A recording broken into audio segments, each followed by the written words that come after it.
Kutanga kutibatsira kudai. Akusi kutanga kutibatsira kudai. Tenda zvene vakubatsira kwavanoita urwere unenge wapinda mumusha medu. Tinotenda zvene kubatsira kwavanoita urwere unenge wapinda mumusha medu. Tine matestimony akawanda. Tine matestimony akawanda. Tine vamwe vatanga makumbo akanga akuora. Tine vamwe makumbo akanga akuora. Asi vakabatsirwa nababa magirazi. Asi vakabatsirwa nababa magirazi.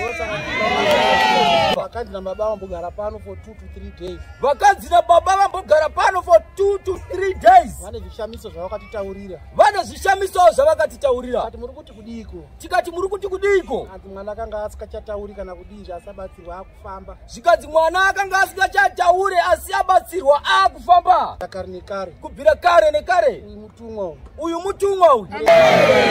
Tinotenda. Hatina mamwe mashoko andingataura. Muwedzere mazuva. Muwedzere mazuva. Aponese vanhu. Aponese vanhu. Vanoda kupona vanopona. Vanoda kupona vanopona. Mwari batsirai munhu waMwari. Mwari batsirai munhu waMwari wamakasika pano.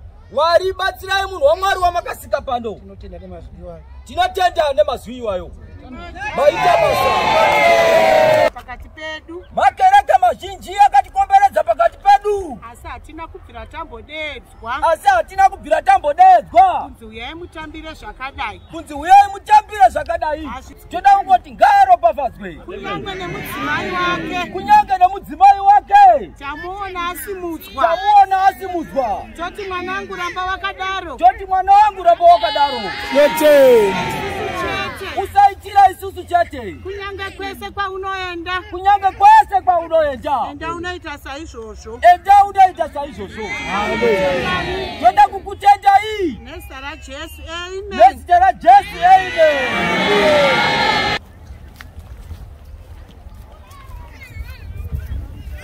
Pamusoro hii.